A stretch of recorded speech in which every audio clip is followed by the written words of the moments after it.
আসসালামু আলাইকুম। নতুন একটা ভিডিওতে সবাইকে স্বাগতম। তো ইউরোপে যারা আসতে চাচ্ছেন, আমার নিজের অভিজ্ঞতা থেকে আপনাদের সুন্দর একটা পরামর্শ দেব। তো ইউরোপে বর্তমানে 30 থেকে 32টা কান্ট্রির ভিতরে আপনার অধিকাংশ মানুষ দেখা যায় যে France, Italy, Portugal, Poland, Spain, Finland, Hungary plus মানে যে সমস্ত সেনজেন কান্ট্রিগুলো আছে সবগুলোর ভিতরে আসতে চাচ্ছেন। তো অনেকের আছে যে আপনার ইউরোপের লোক আছে, আপনার ধরেন ইতালির লোক আছে, তো যে কোনো এক কান্ট্রি দিয়ে আপনি ধরেন পোল্যান্ডে আসলেন, পোল্যান্ডে আসার পরে আপনার ইচ্ছা আসলে আপনি পোল্যান্ডে থাকবেন না, আপনি ইতালি চলে যাবেন। বা অনেকে আছে যে বর্তমানে সব থেকে বেশি হচ্ছিল আপনার রোমানিয়া, ক্রোয়েশিয়া। আমাদের বাংলাদেশিদের জন্য ভিসার রেশিও অনেক বেশি ছিল এবং অনেক বেশি হয়েছে।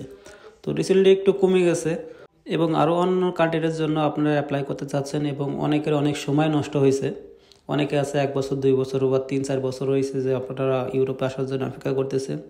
এবং যাদের ইউরোপের লোক আছে, যেরকম ধরেন আপনি যদি রোমানিয়া আসেন, রোমানিয়া থেকে আপনার ইচ্ছা আসলে আপনার ফ্রান্সে একটা লোক আছে, আপনার পরিচিত বা আপনার ভাই ব্রাদার আত্মীয় স্বজন আছে, আপনি সেখানে চলে যাবেন। বা আপনার ইতালি একটা পরিচিত লোক আছে, আপনি রোমানিয়া থেকে বা ওখান থেকে আপনি ওই ইতালি চলে যাবেন। তো এরকম যদি ইচ্ছা থাকে তাহলে আপনি আমি মনে করি যে আপনার সবথেকে ভালো হয় অল্প সময়ের ভিতরে তো এই সেনজেন কান্ট্রিতে ট্রাই না করে আপনি নন সেনজেনে ট্রাই করতে পারেন। যেরকম ধরেন আপনারা সার্বিয়া, বুলগেরিয়া, নর্থ ম্যাসেডোনিয়া এই সমস্ত কান্ট্রিতে আপনারা ট্রাই করতে পারেন। এই সমস্ত কান্ট্রিতে ট্রাই করলে আপনার হবে কি, আপনার নর্থ ম্যাসেডোনিয়ার সাইডে সার্বিয়া, বুলগেরিয়ার সাইডে আসলে আপনার গ্রিসে যাওয়ার পরে আপনি যদি চান যে গ্রিসে থাকবেন বা ওখান থেকে আপনার এই সমস্ত কান্ট্রি থেকে মানে আপনি গেম দেওয়ার জন্য অ্যাভেলেবেল আপনি ট্যাক্সি পেয়ে যাবেন। ওখান থেকে আপনি গেম দিয়ে আপনি ইউরোপের যে কোনো কান্ট্রিতে চলে যেতে পারবেন। এবং যারা চাচ্ছেন যে সেনজেন কান্ট্রির ভিতরে আপনারা ঢুকবেন, তাদের জন্য হচ্ছে আপনার বর্তমানে হচ্ছে মাল্টা, আপনার রোমানিয়া, এরপরে ক্রোয়েশিয়া এই সমস্ত কান্ট্রিতে আপনি অ্যাপ্লাই করতে পারেন, কারণ এই সমস্ত কান্ট্রিতে আপনার ভিসার রেশিও অনেক ভালো। আর যারা পোল্যান্ডের জন্য অ্যাপ্লাই করবেন তাদেরকে আমি বলি যে আপনারা যারা পোল্যান্ডে অ্যাপ্লাই করবেন, যদি আপনার পরিচিত লোক থাকে তাহলে আপনি পোল্যান্ডের জন্য অ্যাপ্লাই করেন, আর পরিচিত লোক না থাকলে আপনি পোল্যান্ডের জন্য অ্যাপ্লাই করেন না। কারণ পোল্যান্ডে হচ্ছে সর্বপ্রথম হচ্ছে আপনার একটা ওয়ার্ক পারমিট বের করা লাগে, যেটার সময় লাগে আছে 3 থেকে 4 মাস। তো ওয়ার্ক পারমিট বের করার পরে আপনার ইন্ডিয়ান ভিসা করা লাগবে, কারণ আমাদের বাংলাদেশে অ্যাম্বাসি নাই। এবং বাংলাদেশে অ্যাম্বাসি না থাকার কারণে আপনি যখন ইন্ডিয়ান ভিসা করতে যাবেন তখন বর্তমানে ইন্ডিয়ান ভিসা করতে গেলে বা কন্ট্রাক্টে ভিসা করতে গেলে ইন্ডিয়ান ভিসা আপনার 20,000 টাকা থেকে আপনার 50,000 টাকা নিতেছে। তো 20 থেকে 50,000 টাকা দিয়ে আপনি ভিসা করার পরে আপনি ইন্ডিয়া যাবেন। ইন্ডিয়া যেয়ে আপনার থাকা খাওয়া এবং ওখানে যদি আপনার যারা এই যে ক্রোয়েশিয়ার জন্য অ্যাপ্লাই করে তাদের তো আপনার 3 মাসের মতো থাকতে হয়। আর যারা পোল্যান্ডের জন্য যায় তাদের 1 মাসের ভিতরে হয়ে যায়। যারা ক্রোয়েশিয়ার জন্য যায়, যারা 3 মাসের উপরে থাকে, তাদের একটা জরিমানা আসে, যেটা বাংলা টাকার আপনার 30,000 টাকা থেকে 50,000 টাকা হতে পারে, এরকম একটা টাকা জরিমানা দেওয়া লাগে। এটা নেপাল গেলেও দেওয়া লাগে। তো একটা হচ্ছে ঝামেলা। তো বাংলাদেশে আপনার এই সমস্ত অ্যাম্বাসি নেই। তো ওয়ার্ক পারমিট বের করার পরে আপনি ইন্ডিয়া যাবেন, ইন্ডিয়াতে ফাইল সাবমিট করবেন, সেখানে বিএফএসে আপনার যে একটা অ্যামাউন্ট এবং ইন্স্যুরেন্স দিয়ে আপনার বাংলা টাকার প্রায় 2 থেকে 3 লাখ টাকা খরচ হয়ে যাবে। এবং ভিসা না হলে আপনার অনেক বড় একটা দখল খেয়ে যাবেন আপনার লাইফে। যাদের টাকা আছে তাদের সমস্যা নেই, আমি মনে করি আমার কাছে অনেক টাকা, কারণ ভিসা হলে তো আলহামদুলিল্লাহ। যাদের ভিসা না হয় তাদের মুখের দিক তাকানো যায় না, যেরকম একটা পরিস্থিতি হয়ে যায় এবং তারা কি করবে এরকম কিছুই ভেবে পায় না, এরকম একটা অবস্থা। তো বাংলাদেশে আরেকটা জিনিস হচ্ছিল আপনার বাংলাদেশে অ্যাম্বাসি আছে, যেরকম ধরেন আপনার হাঙ্গেরির অ্যাম্বাসি আছে বাংলাদেশে, এবং হাঙ্গেরির বর্তমানে ভিসা রেশিও খুব ভালো যদি আপনার কোম্পানি ঠিক থাকে।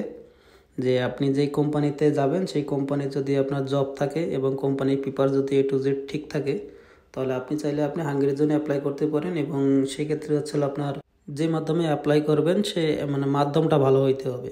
মাধ্যমটা যদি ভালো হয় এবং কোম্পানি যদি ঠিকঠাক থাকে তাহলে আপনার হাঙ্গেরির ভিসা রেশিও আপনার 90% ধরে রাখা যায়।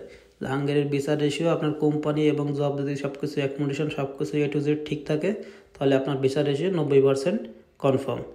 আর আপনার হাঙ্গেরির অ্যাম্বাসি বাংলাদেশে আছে, আপনার ইন্ডিয়া যাওয়া আসা যে একটা খরচ, এই টাকাটাও লাগতেছে না, আপনার সব কিছু আপনার বাংলাদেশ থেকে হয়ে যাচ্ছে। তো এখান থেকে আপনার ওরকমের 2 থেকে 3 লাখ টাকা এবং অ্যাপয়েন্টমেন্ট ডেট বা এদিক সেদিক দিয়ে আপনার ওইভাবে বসে থাকা লাগে না। এই অ্যাপয়েন্টমেন্ট ডেট ইজিলি পাওয়া যায় হাঙ্গেরির। তো এদিক থেকে মানে সব জায়গায় আপনার দালালি সিস্টেম আছে। আপনার হাঙ্গেরির অ্যাপয়েন্টমেন্ট ডেট নিতে গেলে বাংলাদেশি দালালরা আছে, তাদেরকে টাকা পয়সা দিয়ে অ্যাপয়েন্টমেন্ট ডেট এবং যেরকম টাকা দেবেন সেরকম ফার্স্ট অ্যাপয়েন্টমেন্ট ডেট পেয়ে যাবেন। তো এটা আসলে যারা কাজ করে তারাই নিয়ে দেয়, আপনার এগুলো নিয়ে টেনশন করতে হবে না। যদি ভালো কোনো লিঙ্ক থাকে তাহলে তার মাধ্যমে আপনি অ্যাপ্লাই করতে পারেন। হাঙ্গেরির জন্য আপনার বর্তমানে একটা সুবর্ণ সুযোগ আছে আমাদের যারা বাংলাদেশে আছি।